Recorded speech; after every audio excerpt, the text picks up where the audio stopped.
Looks like a violin. That as well.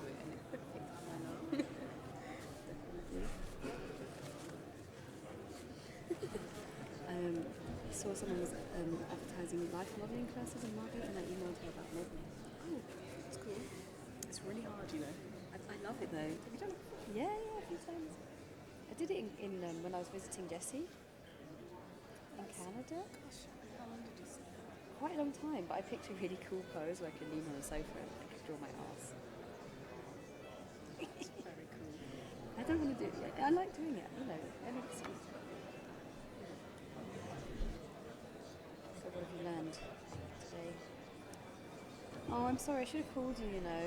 No, it's Did you have your phone on? yeah. I had it on and I Should have. deliberately left it. I should have called you Just in because I just had a feeling, but I was not quite with it myself. You know, I was like not being nippy on the tube in my usual way and everything. I'm not surprised. That's such a nice necklace. My dad got me that for Christmas. I love it. He really insists on getting us all his own separate presents from my mum. Oh, it's like my parents. I think it's like a way of them showing the original. Yeah, he always gets us jewellery. It's quite weird. One year he got us like body shop shampoos. Things like that. Because our dads are so like feminine. They're so male, but they're not. They've been saying these construction because I was like, this is not my dad either. Yeah.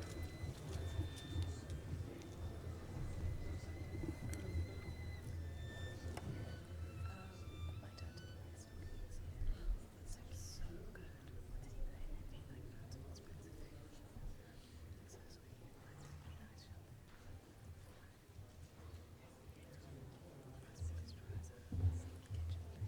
nice shop. This is their way of life.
Good morning and welcome to City Hall. Before I greet you all and say some words of thanks, I've just got a few words of housekeeping. We are not expecting a fire drill today. If the alarm does sound, please make your way across the building using the ramps behind me, following our staff, and our staff will take you to the assembly point in the park. And can I ask that you turn off all mobile phones to silence for the duration of this event. On behalf of the Assembly and the Mayor, I want to thank you all for joining us at City Hall for our annual Holocaust Remembrance Day ceremony 2020. Holocaust Memorial Day is supported by Holocaust Memorial Day Trust, an organisation which encourages remembrance in a world scarred by genocide. Thanks to the excellent work of the Holocaust Memorial Day Trust, there are more than 10,000 local activities taking place across the country to mark this important day. These commemorative activities encourage us to come together to learn lessons from the past in order to create a safer, better future for all. 2020 marks, as many of you know, 75 years since the liberation of Auschwitz-Birkenau in 1945, the largest Nazi concentration camp. By the end of the Holocaust and Nazi persecution, 6 million Jewish men, women and children had been murdered in ghettos, mass shootings in concentration camps and extermination camps. This year also marks the 25th anniversary of genocide in Bosnia. This brutal civil war resulted in the death of approximately 100,000 people and the displacement of over 2 million men, women, and children. Holocaust Memorial Day serves as a poignant reminder of the senseless loss of life through war, persecution, and conflict in the name of an ideology. It is an opportunity to educate current generations about the dangers of persecution, anti-Semitism, racism, and discrimination in all its guises. Today, we remember those murdered during the Holocaust under Nazi persecution and in the genocides which followed in Cambodia, Rwanda, Bosnia, and Darfur. The theme of this year's Holocaust Memorial Day is Stand Together. This theme encourages us to reflect on how genocidal regimes have sought to divide societies by marginalizing certain groups. The policies of division and hate deliberately separate people, causing certain groups to be treated as the other. It is only by standing together that we can challenge this oppression. We stand together with our neighbours to speak out against divisive tactics. We stand together with the memory of people who were murdered. We look around at the increasing division in communities across the UK and beyond, and we know we have to stand together. We have to raise our voices in a chorus united to challenge division and the spread of identity-based hostility in our society. 75 years after the liberation of Auschwitz-Birkenau and 25 years after the Bosnian genocide, this is more important than ever. It's my pleasure here to introduce to you so many wonderful speakers. And I want to start with our first speaker, Olivier Marx Waldman, Chief Executive of the Holocaust Memorial Day Trust. Olivier has led the Holocaust Memorial Day Trust since 2012 and will talk to us about the crucial work of the Trust and the events that Olivier and her colleagues have helped to organise across London. Please put your hands together and welcome Olivier. Thank you very much.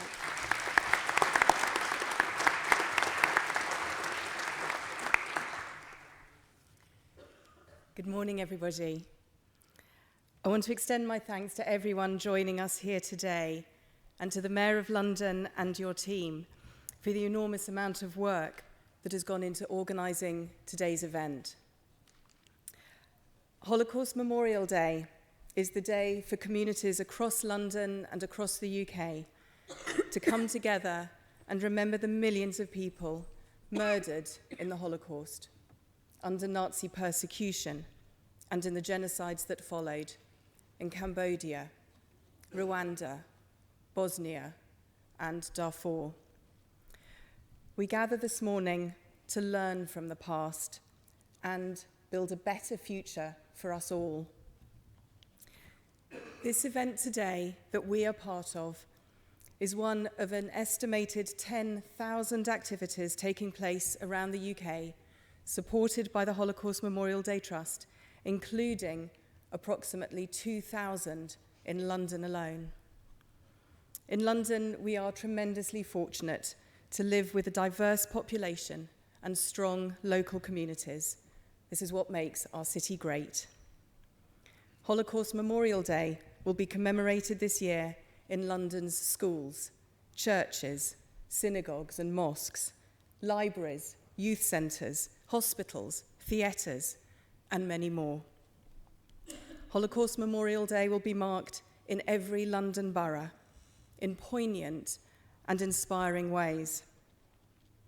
St George's Church in Southwark, for example, is bringing together with their own Christian community the local mosque, the probation service, and service users from the local mental health unit. All these activities have a significant impact. Frederick Bremer School in Waltham Forest last year had a very significant Holocaust Memorial Day that left the students wanting to do something as a result of what they'd learned. They went on to undertake fundraising activities for a refugee charity. Each event has a significant impact. We learn more about the past. We increase our empathy towards other people. And crucially, like the students in Frederick Bremer School, we take action in our communities to create a future that is safer and more compassionate. All this is thanks in part to the hard work and dedication of people in this room. Thank you. As we have just heard, the theme for Holocaust Memorial Day 2020, set by us at the Holocaust Memorial Day Trust, is Stand Together. It explores how genocidal regimes throughout history have deliberately fractured societies and how this can be challenged by standing together with our neighbours. This year, as we mark the 75th anniversary of the liberation of Auschwitz and the 25th anniversary of the genocide in Bosnia, we are privileged to be hearing from Lily Ebert, BEM, and Sabit Jakupovic, who will be sharing their testimony of surviving the Holocaust and the genocide in Bosnia. Their testimonies serve as a powerful reminder of the consequences of allowing hatred and prejudice to go unchecked. Today, there is increasing hostility across the UK and across the world. Now, more than ever, we must stand together and show solidarity with others in order to stop division and build a better future. Thank you.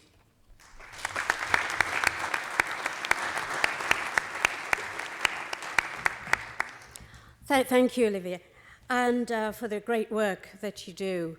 And you're a reminder to me that someone has to have the idea, someone has to start a marvellous organisation like yours and the work that you continue to do. I would just like to put on record my thanks, and I know the thanks of colleagues, to the former chair of the Assembly and former member of the representing Camden and Barnet, Brian Coleman, who in 2004 got together with a number of individuals and said City Hall should be a place. We should use the chamber and we should bring together people to mark significant events that can bring us together. I want to thank Brian for that work that he did. And because of that action by that individual with insight and bravery, that's why we're here today in 2020, continuing. And I would hope that we would be continuing to do this for many more years to come. The programme hasn't changed much, and it was decided right from the beginning that this event would not really be worthwhile if we could not gather together people who would come and share with us and witness and share their testimony with us. So it's now my great privilege to introduce Lily Elbert, our first testimony for this ceremony. Lily was born in Hungary in 1929, the eldest daughter in a family of 6 children. In 1944, when Lily was just 14 years old, she, along with her mother, younger brother and 3 sisters, were deported to Auschwitz-Birkenau. Lily's mother, Nina, younger brother Bella, younger sister Berta, were immediately sent to the gas chambers, whilst Lily and her sister Renee Empiri were selected for work in the camp. 4 months after arriving in the camp, Lily and her 2 sisters were transferred to a munitions factory near Leipzig in Germany, where they worked until liberated by Allied forces in 1945. Ladies and gentlemen, put your hands together. Lily Albert.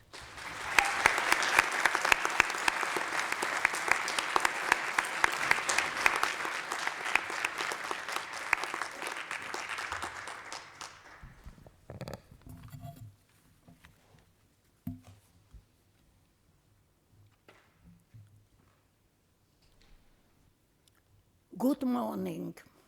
My name is Lily Ebert. I am a Holocaust, slave labor, death war survivor. I was born in Hungary in 1929, the oldest of 6 children. When the Nazis occupied Hungary, we had to give up everything.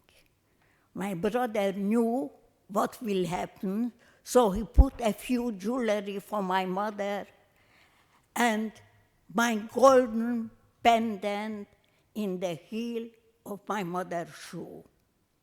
We thought we will that shortly have it back, but not that happened. When I was 14 years old, I was deported to Auschwitz-Birkenau, along with my mother, my younger brother, and 3 of my siblings. We traveled in a cattle truck, and the conditions there were terrible. Quite a few people died on the way. As we traveled, my mother said, maybe we should swap shoes, and we did. After 5 days, we arrived in the hell Auschwitz. My mother, my younger brother and sister were taken straight to the crematorium. I never saw them again.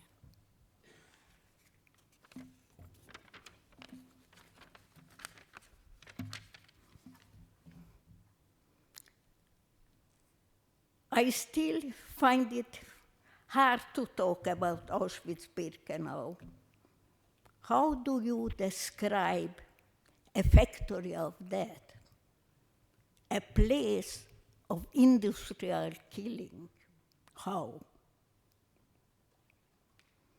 The Nazis shaved our head, took away our clothing. By chance, I could keep my shoes. When the heel of my shoe wore down, I moved the jewelry and kept it every day in a piece of bread what we get. And like that, the jewelry survived with me, Auschwitz. I wear my pendant every day.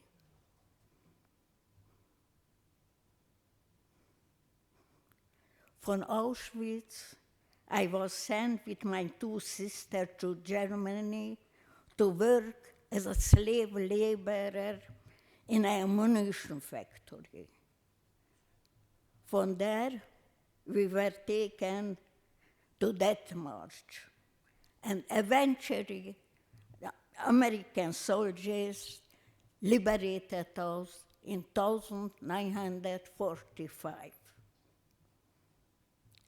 Hundreds of members of my extended family were murdered in Auschwitz.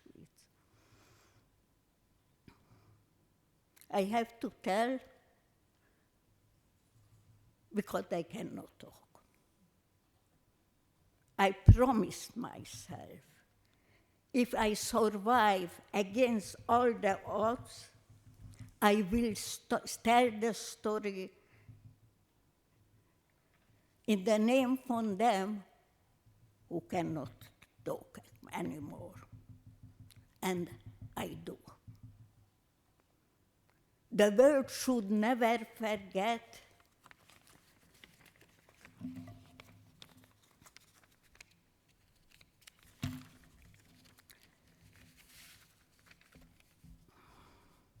these horrors about the Holocaust. A theme for this year Memorial Day is Stand Together. I believe our responsibility is to remember all the victims of the Holocaust, including my family. First-hand witnesses will not be here forever. This is why it is so important, now more than ever, to stand together and tell the next generation what happened in the Holocaust, that they should carry on. We must never forget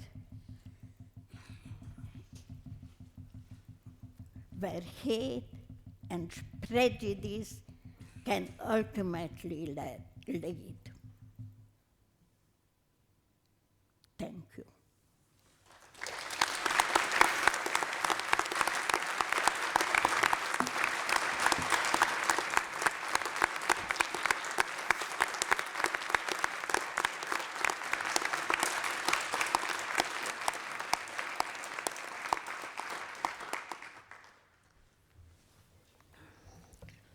Thank you so much, Lily. We're humbled in your presence. We're now going to listen to some music. We're going to hear a piece of music from Francesca Tierberg on cello and Flora Curzon on violin from the Jewish Music Institute. Flora is a London-based violinist who has performed internationally as an orchestral musician, chamber musician, solo artist, improviser, and singer. Flora's interests are incredibly diverse.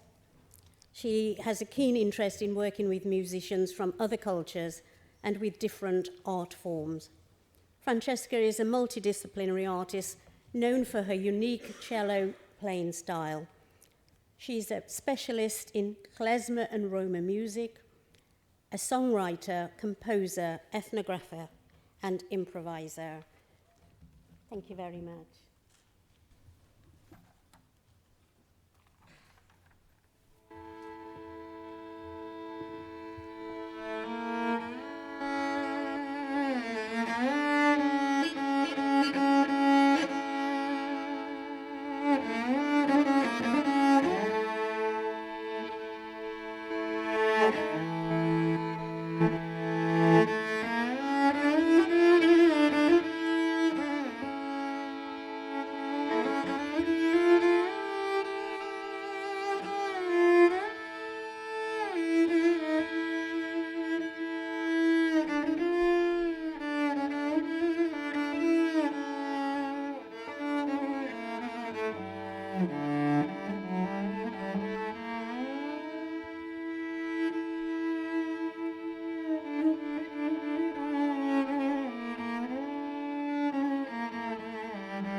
you, Flora and Francesca. That was a beautiful and emotive performance.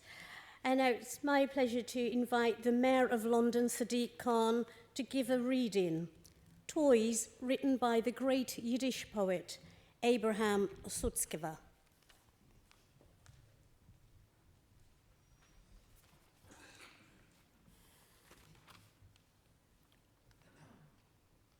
My daughter, you must care for your toys.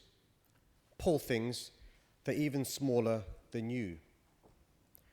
Every night when the fire goes to sleep, cover them with the stars of the tree. Let the golden pony graze the cloudy sweetness of the field. Lace up the little boy's boots when the sea eagle blows cold. Tie a straw hat on your doll and put a bell in her hand. For not one of them has a mother, and so they cry out to God. Love them, your little princesses. I remember a cursed night when there were dolls left in all 7 streets of the city, and not one child.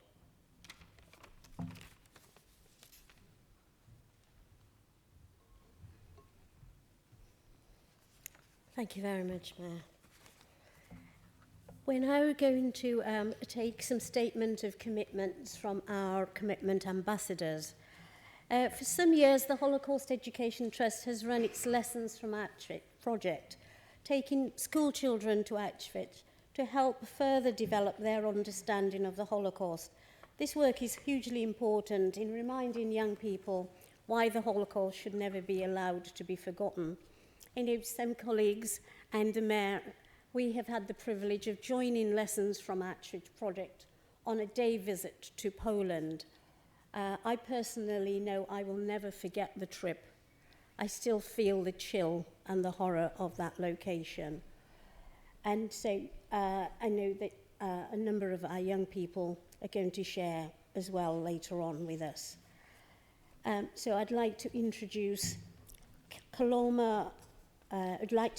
students from Coloma Convent Girls' School, Caitlin Farrell and Anna Crosland, who will share their reflections on their participation in the Holocaust Educational Trust lessons and their understanding of this year's theme, Stand Together. So would you ladies like to take over? Thank you.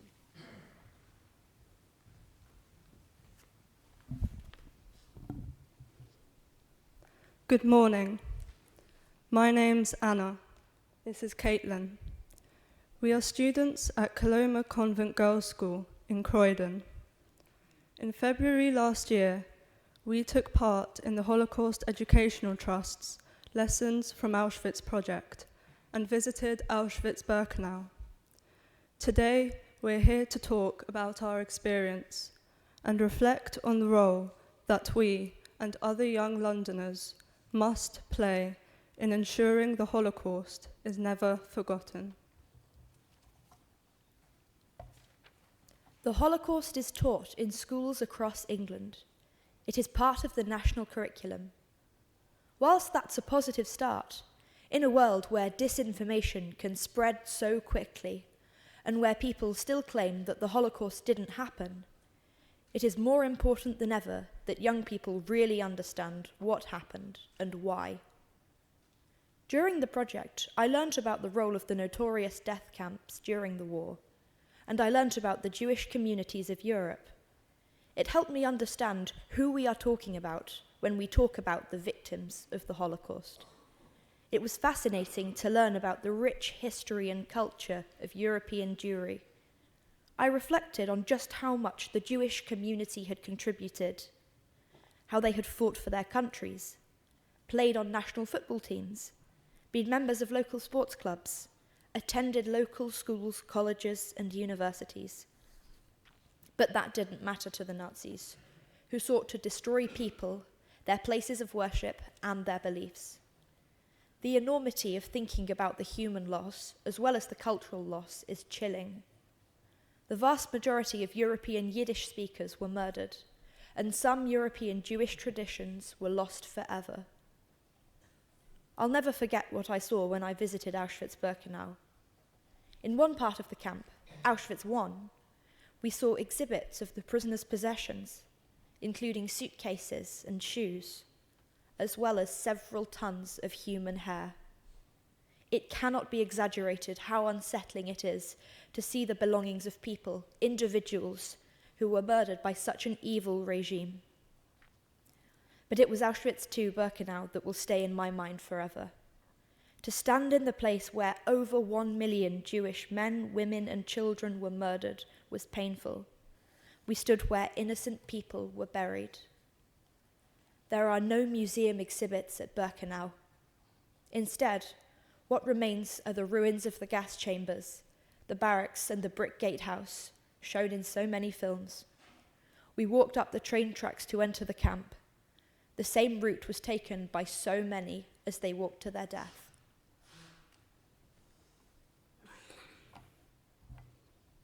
Philosopher George Hegel once said, "We learn from history that we don't learn from history."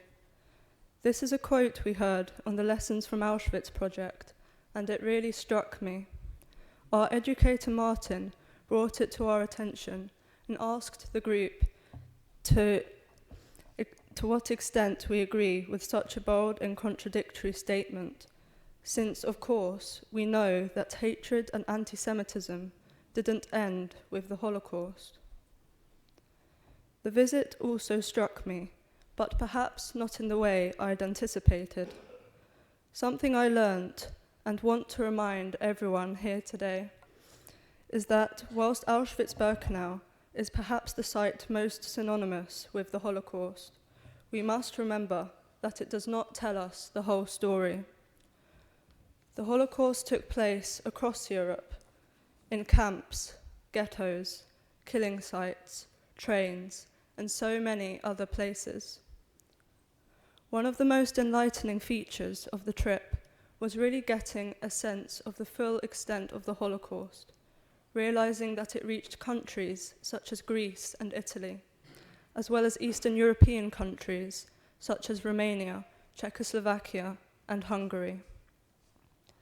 Being able to visit Auschwitz I and Auschwitz II-Birkenau, I felt that the Holocaust was given a human face and put into a more manageable context. I had time to think about the 6 million Jewish people who were killed. It's almost incomprehensible until you walk where they have walked. That journey allowed me to reflect on the freedom of choosing to follow a faith when others have suffered for theirs. I've seen the personal items that once belonged to real people. Those items represented the very essence of their identity. The Nazis and those who followed their example took everything. I also learnt about other victims of Nazi persecution, such as Soviet prisoners of war, disabled people, Roma and Sinti people, homosexuals, and others. They too suffered. We must remember them also. I believe there is a real cause for concern in modern society. It seems that many turn a blind eye to the recent bouts of anti-Semitism and hatred seen here in London and the UK. We see conflict abroad, and we know that the world has looked on in the face of genocide despite what we know about the Holocaust. There is an expression of never again that is repeated, but I'm not sure we have really taken heed. I believe it is crucial to continue to raise awareness of the past struggles and never forget all those who suffered and died, as well as those who survived the Nazi regime and continued to live with the trauma of their persecution. We should remember the Holocaust not in terms of numbers, figures, and statistics, but that these were human lives that were taken, and we are talking about real people. Our generation must recognize the danger of letting hatred and anti-Semitism go unchecked. At the end of our visit to Auschwitz, we held a candlelit memorial where we listened to a deeply moving speech given by the rabbi. He reminded us that although it takes ordinary people to allow atrocities to be committed, it also takes ordinary people to prevent them. Today, as we mark Holocaust Memorial Day and reflect on this year's theme, Stand Together, I will remember those words. It is our duty to share what we know about the past and share the stories of survivors that we have heard in order to prevent hate from destroying our world again. Thank you for listening.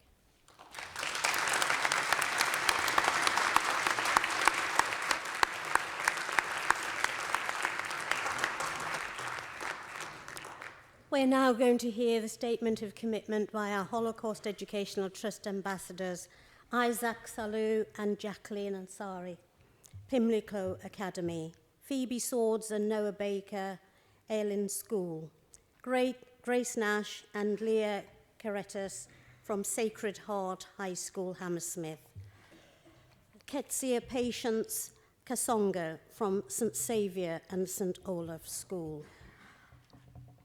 Over to you, ambassadors. We recognise that the Holocaust shook the foundations of modern civilization. Its unprecedented character and horror will always hold universal meaning. We believe the Holocaust must have a permanent place in our nation's collective memory. We honour the survivors still with us and reaffirmed our shared goals of mutual understanding and justice.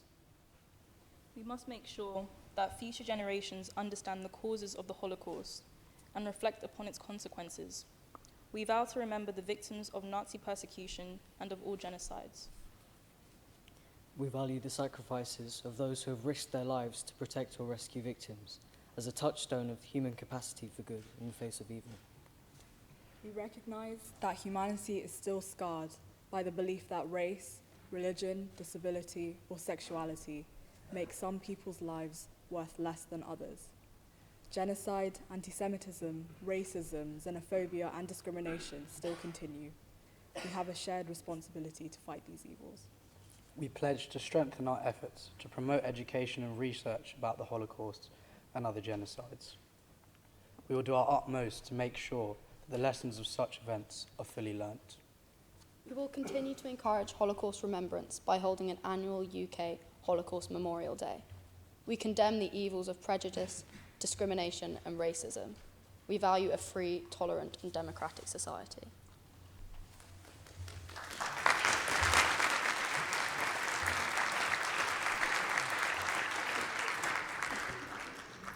Our next speaker is an old friend of ours.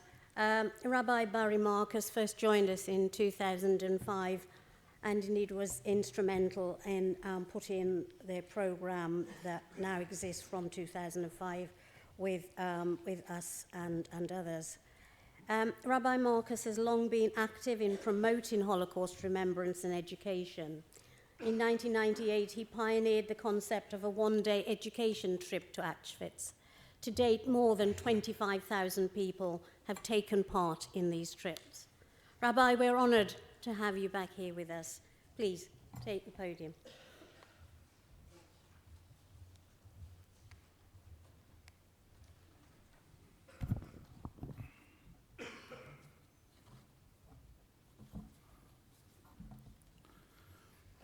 Thank you, Jeanette, and thank you to our courageous mayor for hosting this event here today.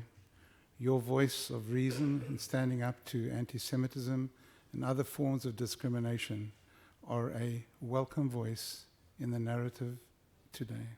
Thank you.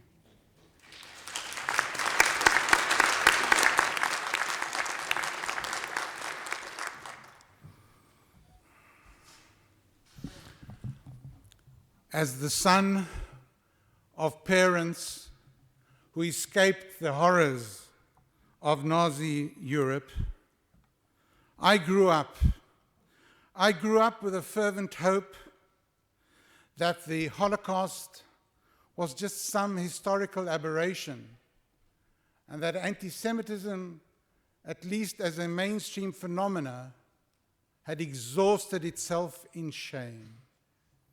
That was my hope as a post-war child. These hopes were dashed, and I'm saddened that the very opposite has happened. And as mentioned by some of the speakers before, there has been a resurgence of anti-Semitism in Europe and also here in the United Kingdom. Who would have thought that anti-Semitism would overshadow a general election in the United Kingdom in 2019? This, along with the increased attacks on Jews in this country and elsewhere, synagogues and cemeteries being desecrated, the hatred, the racism on social media platforms are simply shocking. Disseminating, preaching, and teaching hatred are never, ever harmless. Now, I need to point out that anti-Semitism does not define who we are as Jews. It simply saddens us. And it is historically naive to think that anti-Semitism is the preserve of the left or the right or one political party or another. It is a virus that can and does manifest itself in different guises. This very day, the 20th of January, is a day that fills Jews worldwide with dread. Yes, today we mark the 75th anniversary, but on the 20th of January 1942, at the Wannsee Conference in the suburbs of Berlin, top Nazis gathered to decide the fate of European Jewry in what is called the final solution. There were 16 top Nazis sitting around that table. Nine of the 16 held PhDs. My sadness is further reflected by the words that we Jews have given the English language: pogrom, genocide, Holocaust. But also, as one of the speakers mentioned, we are more than saddened by that grotesque distortion called Holocaust denial. Iran recently held a conference on Holocaust denial, but at the same time it regularly continues to threaten yet another Holocaust on Jews in Israel and elsewhere. This is deeply disturbing when you think and ask, is there a Cambodian denial, a Rwanda denial, a Darfur and Bosnia denial?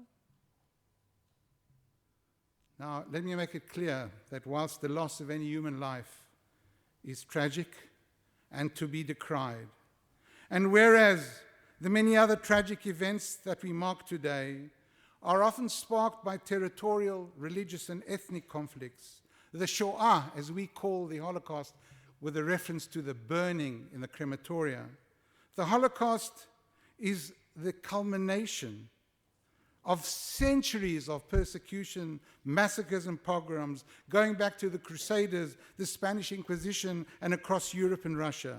It is the first time in human history that, based on their faith, a people was systematically sought out for annihilation in almost every country in Europe, and often, disgracefully so, with the collaboration and complicity of many governments, religious leaders, ordinary citizens, and erstwhile neighbors. This week, we were again outraged at the attempts to distort and rewrite history. Latvia started it in 2014 by passing laws threatening people to be imprisoned if they did not accept their narrative of what happened in their own country, without mentioning that 70,000, the entire Jewish population, wiped out with the help of locals. And that's been followed by the Ukraine in 2015, Poland last year, and this past week Lithuania is now proposing another law which says that they had nothing to do with the Holocaust. And this is the same time that SS veterans march annually in Riga, the capital of Latvia, flanked by ultra-nationalists. And every year, on Hitler's birthday, in Vilnius, the capital of Lithuania, there is a march. What we believe, and many do, what happened in Cambodia, Rwanda, Darfur, and Bosnia could only have happened on the back of an indifferent world. But either way, it's all a blight on all of humanity. Now, it is not my aim to depress you here today. So let's talk about the future. Let's talk about how we deal with these things. The way forward, and I've always believed this, the way forward is to educate. And here I must pay tribute to the Holocaust Educational Trust and their lessons from Auschwitz, in which some almost 40,000 plus students and teachers have spent a day in Auschwitz as part of that program. That is the way forward. And the Holocaust Education Trust and all those who are involved in educating young people, they need to be commended and they need to be supported by all of us. If I'm candid, we have our own private Holocaust Memorial Day late in the year. It's linked to the uprising of the Warsaw Ghetto. The Holocaust is really an issue of private grief for Jewish people. But on a deeper level, my dear friends, it has significance for all of us, because Jews and others were murdered. Why were they murdered? They were murdered primarily because they were different. But to someone of another culture or faith, we are all different. So an assault on difference is really an assault on all of humanity. Wouldn't it be nice? Wouldn't it be comforting as we leave the hall today that we all undertake a small little challenge, that we undertake not to be fearful of those who may look different, those who may think differently, or those who may worship differently. For otherwise, I believe, we will have sadly failed as human beings. It is in our power, my dear friends, to effect positive change in our lives and on all who rely on us, not to endlessly repeat the mistakes of the past.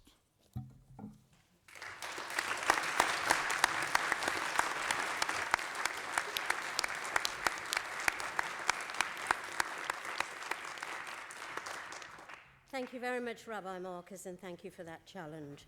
I'd like now to introduce our next speaker, Sabit Jakupovic is a survivor of the Bosnian genocide, which took place 25 years ago. That was as a result of civil conflict and terrible war in the region. He came to the UK from Bosnia in 1992 as part of a group of 68 people who were selected by the International Red Cross in need of immediate hospital care. At the age of 25, he had been imprisoned for 120 days in 2 different Bosnian concentration camps, including the notorious Omarska camp. Sabit remained in hospital for a few weeks and then started the process of being given housing in Britain. His brothers were kept in the camps for another 3 months, before being transferred to Croatia. From there, 3 of his brothers joined him in the UK, and his youngest brother went to Canada. Sabit and his brothers were eventually joined by their parents and one of their sisters, and their family decided to make their home in Britain. Ladies and gentlemen, Sabit Jakubovic.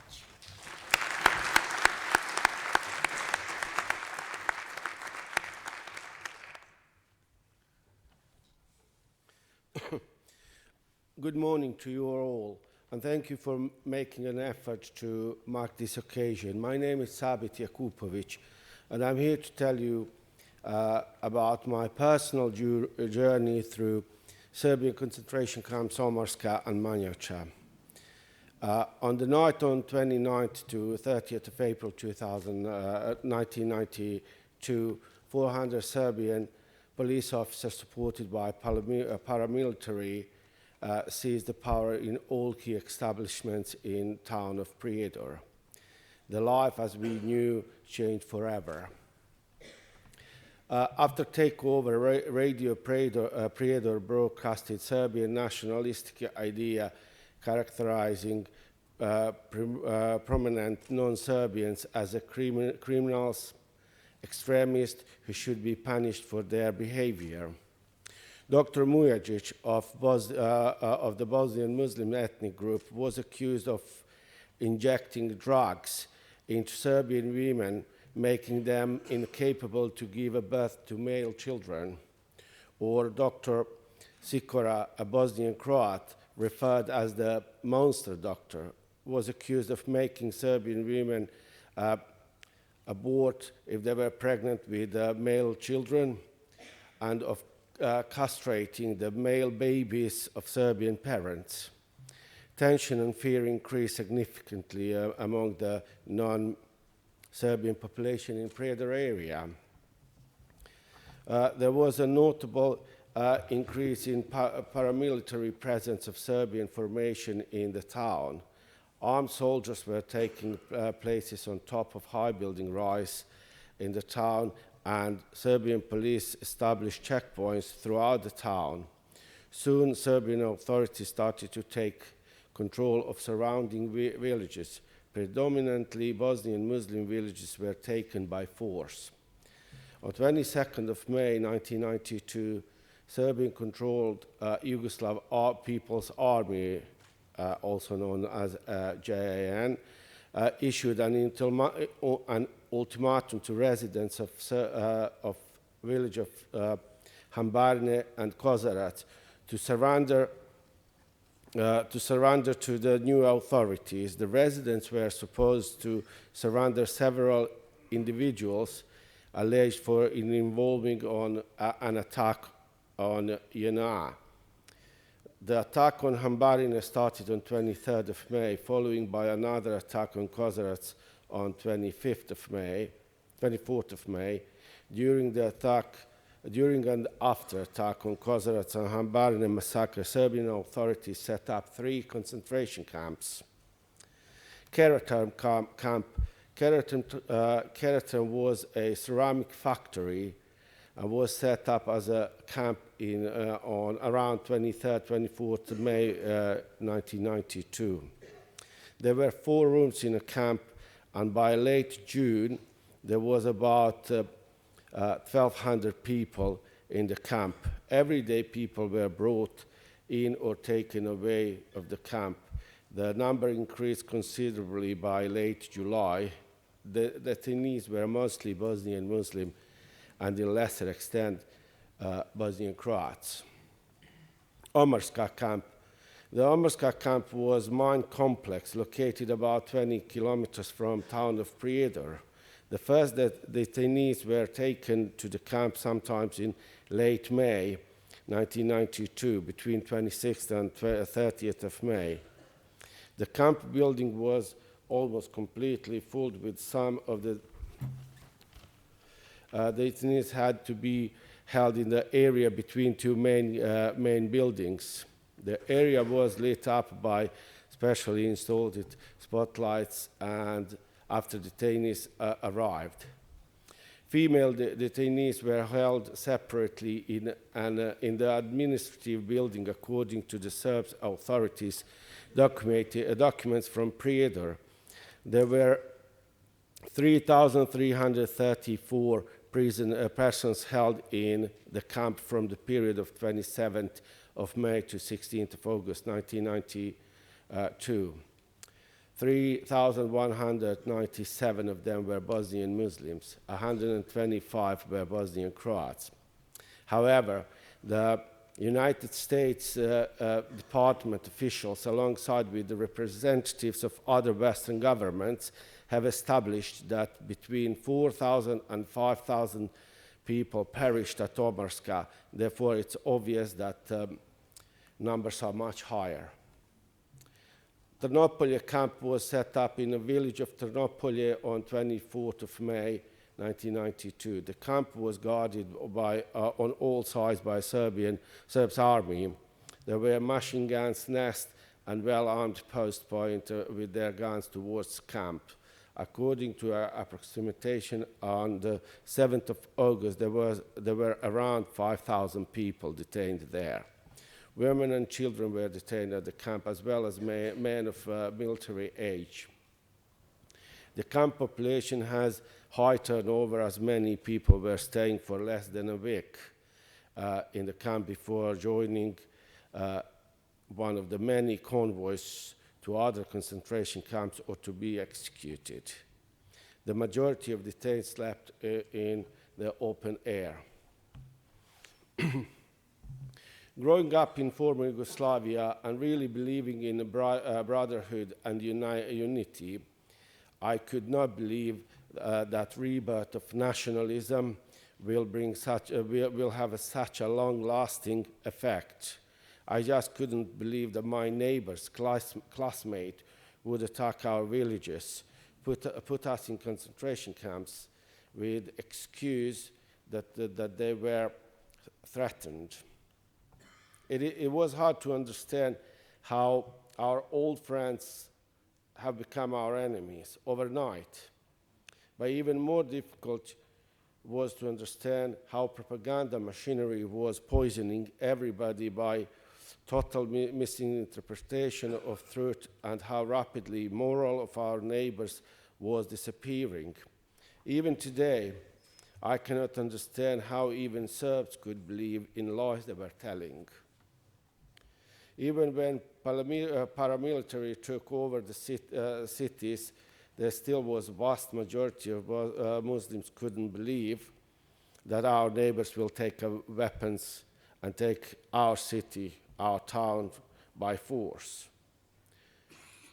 That they will bombard our little village for more than 20 hours before issuing an ultimatum to surrender. The other form of new and democratically formed government was that all non-Serbian population has to wear white armband and on their sleeves and mark their houses with white flag. That was back to dark era of Hitler's Germany. It was an incredible feeling when you see it was very hard to describe a feeling when you see our entire world collapsing in one day, when all of what you believe goes into smoke. Just captured and transported to concentration camp was enough humiliating that I lose my will to leave.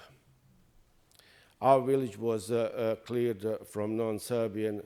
My elderly parents, my 1.5-year-old nephew and my sisters were loaded on lorry and taken at that time to an unknown location. 4 of my brother and I together were with 100 of men of military age were loaded on lorries and taken to one secondary school on the other side of the town, where we were captive, beaten up and humiliated all night.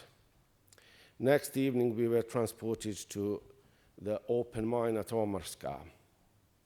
The group I was placed in was placed in washing area sinks and showers of the main building. There were about 200 people, so there was no space to sit down. The next day they moved some people so we could sit and lie on bare tile floor. The first 5 days without food, days and nights of physical and mental abuse, overcrowded in a washing facility without bedding, was unbearable. Not being far from our village, we could see our houses being burned down one by one. The next 67 days with 1 meal per day, food unsuitable for human, which we had to eat literally in 60 seconds. We were timed.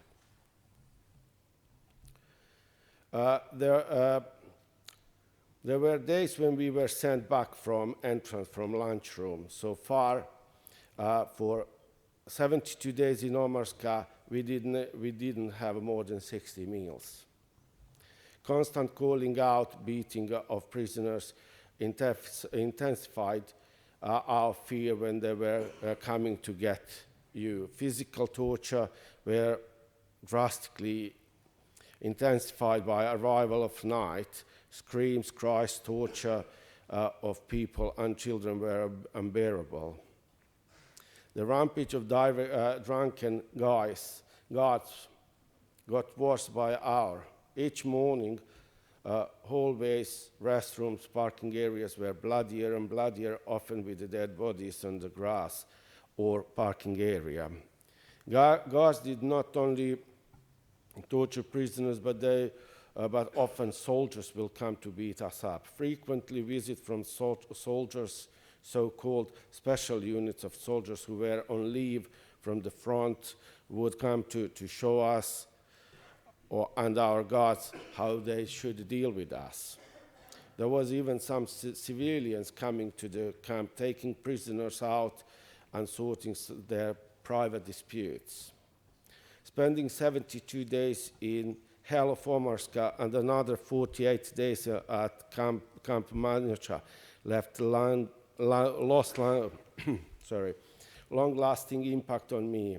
The mere fact that I was one of 68 inmates who were selected from several thousand prisoners to be hospitalized in UK is saying about my physical state I was in. It is hard to believe when you see me now that in 1992 I was 25 and I had 45 kilograms, just over 7 stones. That is a courtesy of being in Serbian concentration camp. Coming directly from death camp to hospital in England was not easy to describe. Getting out of the hell and getting to safety, but without knowing the language and no support was not easy.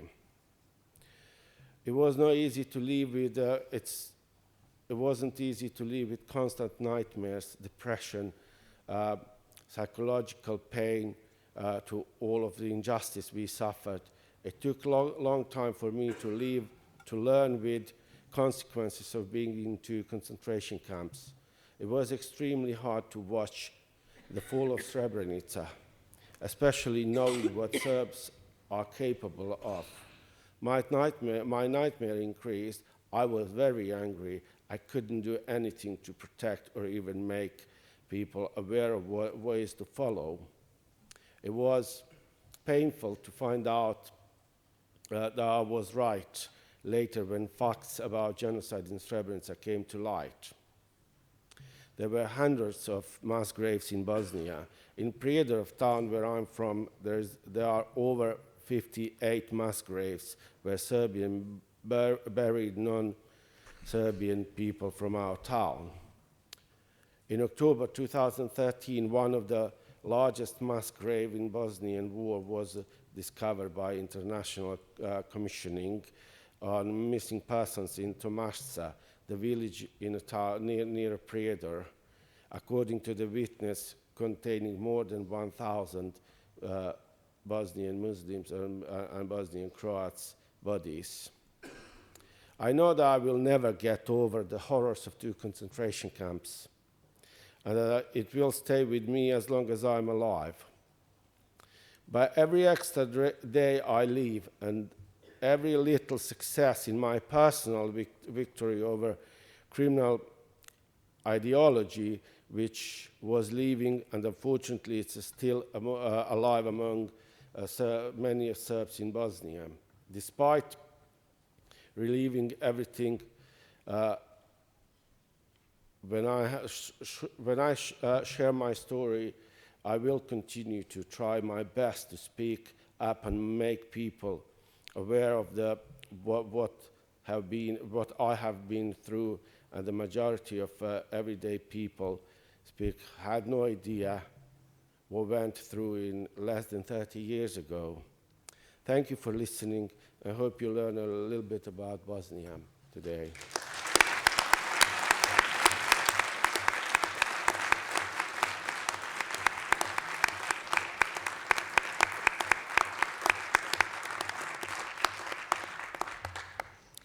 Thank you very much, Sabi.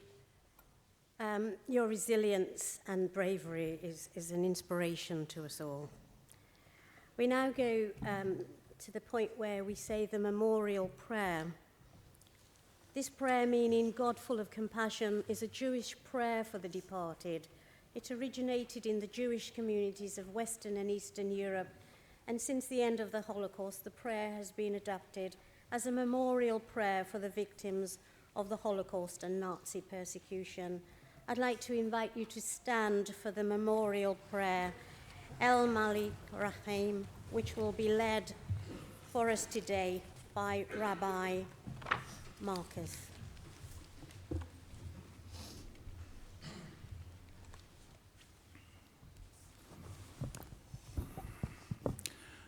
The prayer will be done in Hebrew. I just hope the melody will overcome the limitations of language.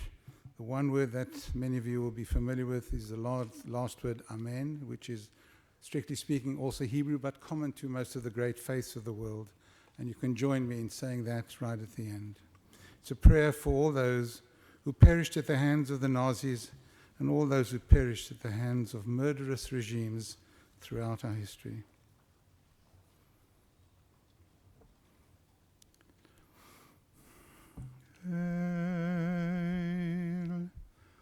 Malei rachamim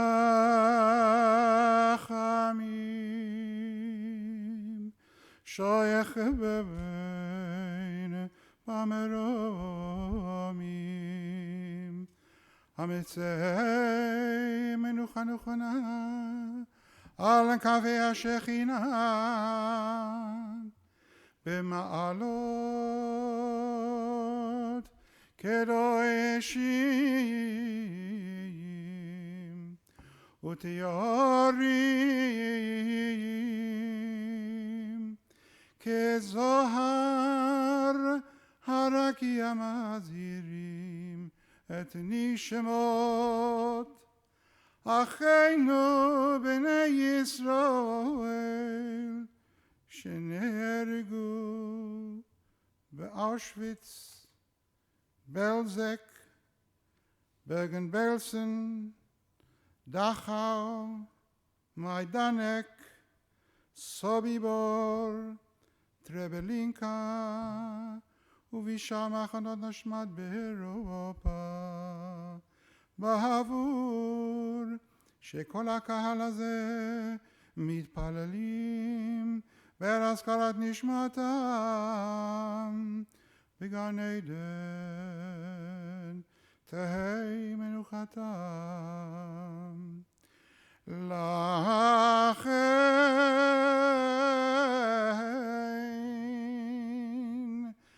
בעל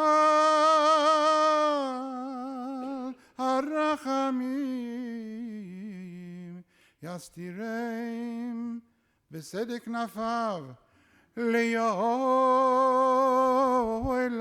עמים וצרור מצרור החיים את נשמתם אדוני הוא נחלתם וינוחו על משכבותם בשלום,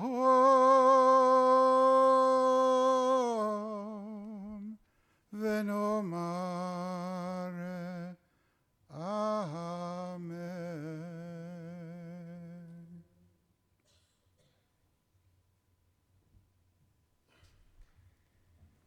Please remain standing while Sabit and Lily light the memorial candle.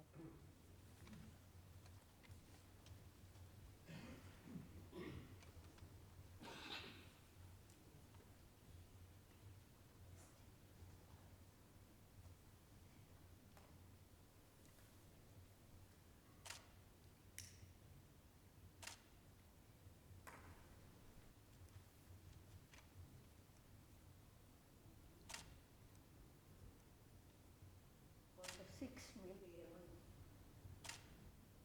are not with us.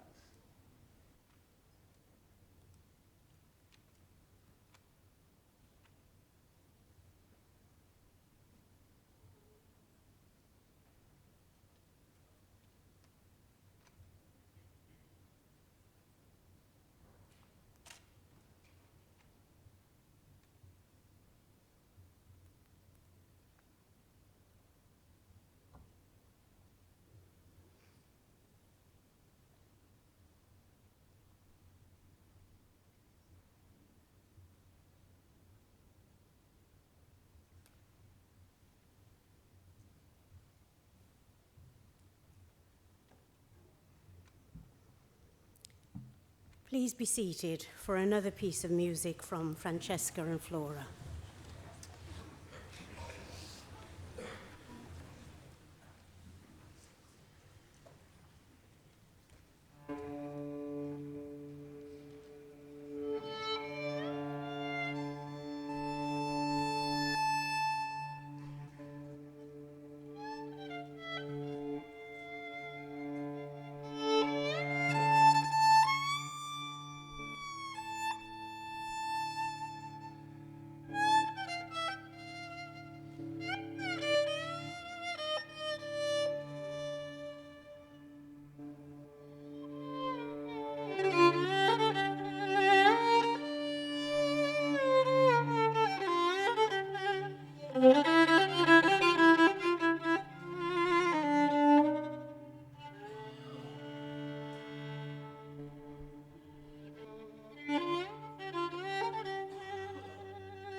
you so much, Francesca and Flora. Well, I've just got some closing remarks and thanks to make. I'm sure you'll agree with me that the words and testimonies we've heard here today will resonate with us for a long time to come. And we're all leaving with the pledge or the challenge that was given to us by Rabbi Marcus to embrace and love difference. On behalf of us, all here at City Hall, I would like to give our thanks to Sabit and Lily for sharing with us so openly and honestly their experiences of standing together.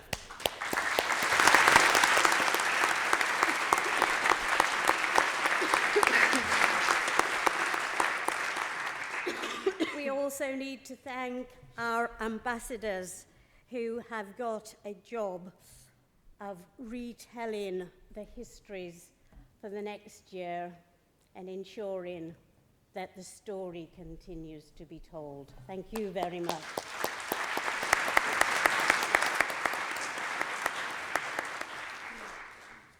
Rabbi Barry Marcus, thank you for joining us again. Thank you for the prayer.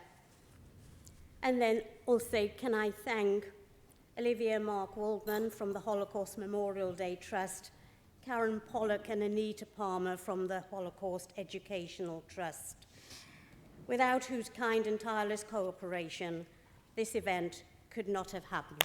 Thank you.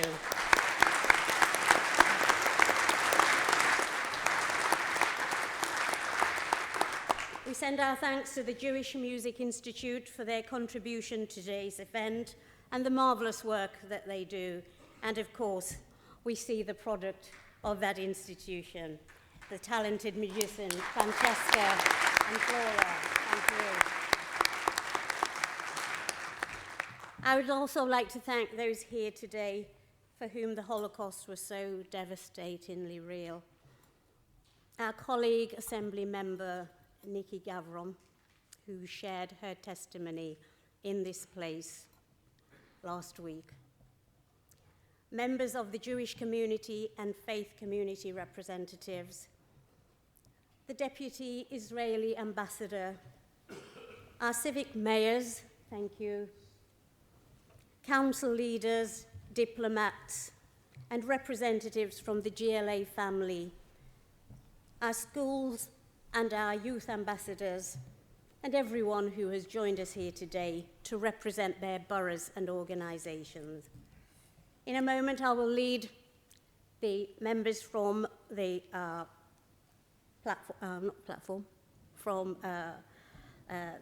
the chamber, but I would like to invite you all to join us for a light lunch in London's living room. We've also got an exhibition up there of portrait photos of Holocaust survivors taken by the Holocaust Education Trust ambassadors. There are members of staff up there who will be able to give you an explanation of the food and drink that's on offer. If you're able, this is my challenge to you, please do try and go up the ramp to the 9th floor. It's the most spectacular view of the river that you'll get. Let's see who gets there first. I think you're more likely to get there before us who are dependent on lifts. And so there are lifts. And it's been a joy to have been here with you this morning. Thank you very much, and peace be with you all. Thank you.